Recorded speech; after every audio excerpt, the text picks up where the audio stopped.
Remember when the Giants almost signed Aaron Judge last offseason? Or when they thought they had a done deal with Carlos Correa? This thrilling October proved once again that the playoffs can be unpredictable. Seriously, the Rangers went 11-0 on the road in baseball's most important month after being thoroughly mediocre away from home during the 6-month regular season. But the postseason often doesn't hold a candle to the surprises offered by a typical baseball offseason. Trades, free agent signings, all of it. Lots of chaotic elements involved, which brings us to today's piece, trying to figure out where the free agents who might be on the market.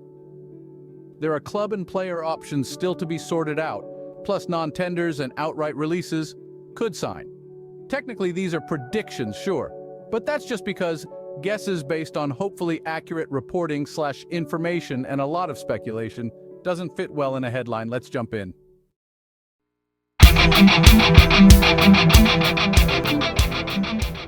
The Rangers probably jumped up on Ohtani's list with that epic run to the World Series. And just so happens that two of their most obvious long-term wants, are in the starting rotation and at DH. The Dodgers obviously make a lot of sense. They're the favorite with the odds makers. The Mets took a step back in 2023, but they have an owner and lead decision maker obsessed with winning, so that works.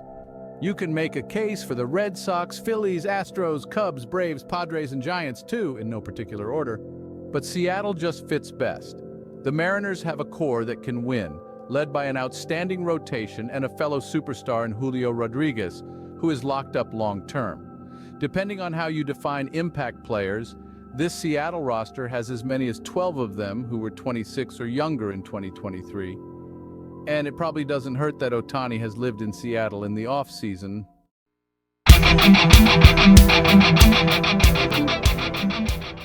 Clearly, building a rotation around starters late in their careers, not just Justin Verlander and Max Scherzer, but Carlos Carrasco too, didn't work so well last year. Yamamoto would take the Mets' rotation in the other direction. The right-hander is just 25 and has been lights out in Japan his entire career, including a 1.21 ERA this season. He'd fit in nicely with Kodai Senga in a rotation that still needs a few more arms.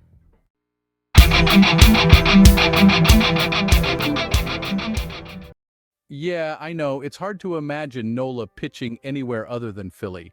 But the Phillies have had their chance to keep him around, and here he is reaching free agency. Know how many teams crave the type of reliable excellence? At least 32 starts every full season since 2018, with a 3.65 ERA in that stretch. He provides pretty much all of them. Nola could still stay in Philly, of course. Remember, it wasn't long ago that JT Realmuto reached this same point and signed to stay. The Red Sox are a team with ever-present rotation issues. 17 pitchers started at least one game last year and 8 started at least 9 times. And the best move new decision maker Craig Breslow could do quickly this offseason is bring in a stabilizer like Nola.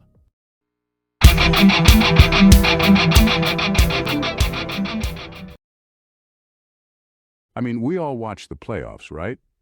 Texas would be crazy to let him leave. The lefty had a 2.79 ERA in 11 starts after the Rangers traded for him, then a 2.90 ERA in the postseason, including a 2-1-3-inning scoreless relief stint in Game 7 of the ALCS after starting Game 5. That's the stuff of legends. Montgomery turns 31 in December and should have several good years left in the tank.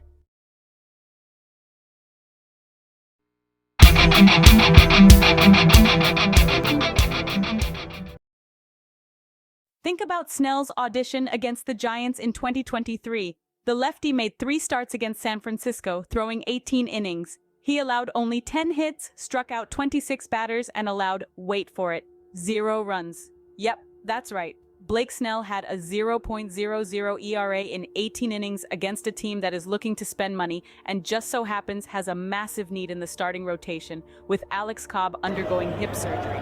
Snell thrived with the Padres, especially in the 2 years with Bob Melvin as his manager, posting a 2.72 ERA in 56 starts. Guess who just happens to be the new manager in San Francisco? Yep.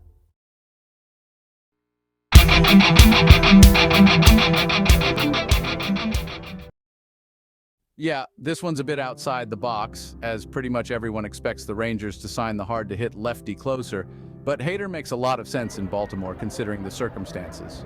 Felix Bautista is out for a long time after Tommy John surgery. He played a huge role in the Orioles' rather surprising success of the past 2 seasons. Ask managers and players and they'll tell you that having a lockdown closer at the back of the bullpen, a pitcher who doesn't let leads slip away, is an enormous part of the equation, especially for a team with as many young players as the Orioles have. Bautista was just that, with a 1.85 ERA and 48 saves over the past 2 years, but he's out. Do the Orioles have guys who could step in? Possibly yes, but signing Hader would ensure that the Orioles keep winning games they lead heading into the 9th inning. And when Bautista comes back, imagine having a back-end lefty-righty duo like Hader and Bautista in the postseason. Yeah, that's the good stuff.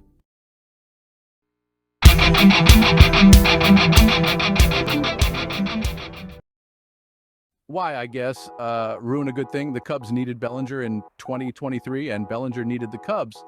It worked on so many levels, in a way both sides could only have dreamed. Bellinger could sign a long-term deal, help the Cubs continue their upswing, and could become an all-time Wrigley Field icon.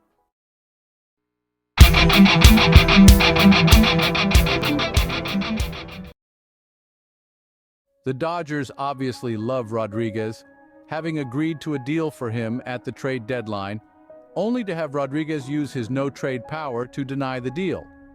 Not wanting to be traded in season is a lot different than not wanting to switch teams and cities in the offseason, though. In a slower-paced moment, the Dodgers can sell Rodriguez on their franchise and shower him with promises of lots of wins and money.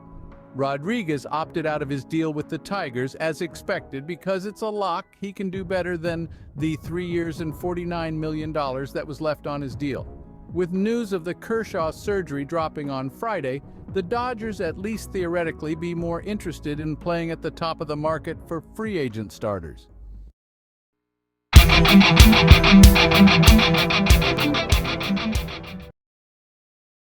Teams should be wary of Chapman considering the size of the contract many folks are projecting.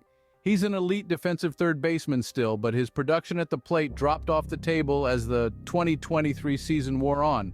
He got off to a hot start in April, but hit just .205 with a .298 on-base percentage and .659 OPS in the final 5 months of the season. That's not a small sample size. He'll provide quality defense and occasionally pop a few homers over the fence from the back half of a lineup.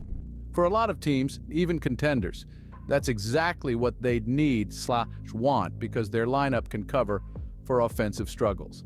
Basically, he fits nicely with the Dodgers. Max Muncy can shift around and take over primary DH responsibilities if JD Martinez leaves as a free agent, but he'd be a disaster with the Yankees.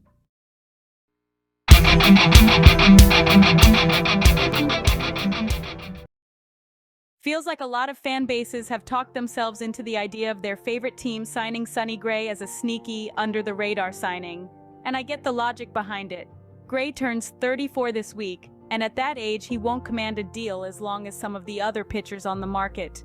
But there's nothing under the radar about a starting pitcher who fashioned a 2.79 ERA and AL Best 2.83 FIP in 2023 and only allowed 8 homers in 184 innings. He'll command a premium AAV even if the deal is only 3, maybe 4 years. Basically, only the teams that need starting pitching will be in that mix, not the ones what just want more rotation depth. The Cardinals fit that need category, very much so, but the shorter-term deal would keep the overall commitment more palatable. Would also be intriguing to see the Reds bring him back as a veteran free agent to help anchor a young but very talented rotation.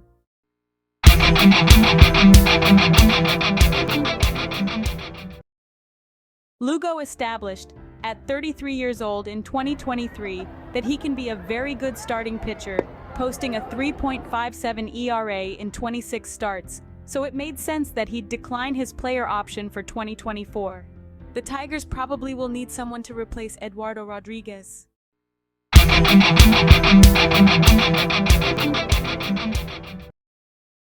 He didn't catch much down the stretch in 2023, but he's still solid as a backup, and he was a huge part of Texas's middle of the order in October.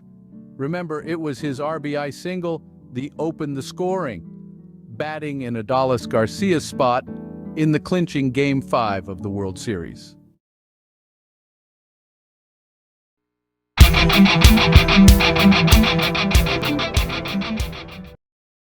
Stroman declined his $21 million player option for 2024, which was surprising to some, considering he spent most of the second half on the IL and had a 5.63 ERA in his 4 September outings. But he was really good before the injury, and at 32 heading into opening day, he'll still be in line for a multi-year deal. Though probably not at the AAV he would have gotten had the second half been a repeat of the first half. He'll draw interest from lots of teams, but it's easy to see a reunion with the Mets, who need lots of pitching, and certainly remember his 3.02 ERA in 33 starts with the club in 2021.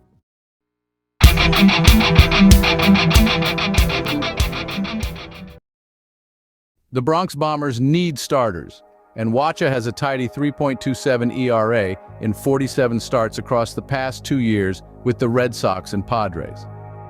The Padres had a 2-year option for 2023 to 24, and reports surfaced this weekend that they were declining. That Wacha would decline his 1-year player option is academic.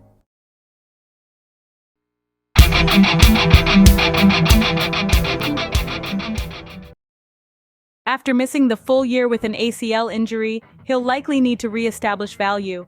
Cleveland, a club that needs power, especially from the right side, makes sense. Hoskins can DH and play 1B when Josh Naylor is on the IL. He's only played 312 of 486 games the past 3 years. He could also return to Philly.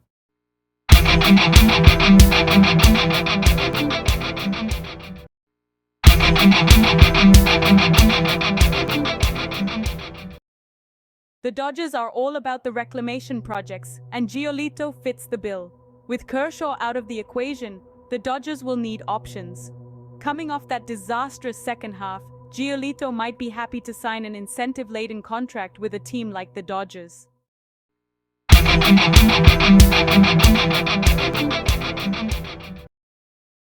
Votto won't say it because he's too classy, but he deserved a better send-off than the Reds.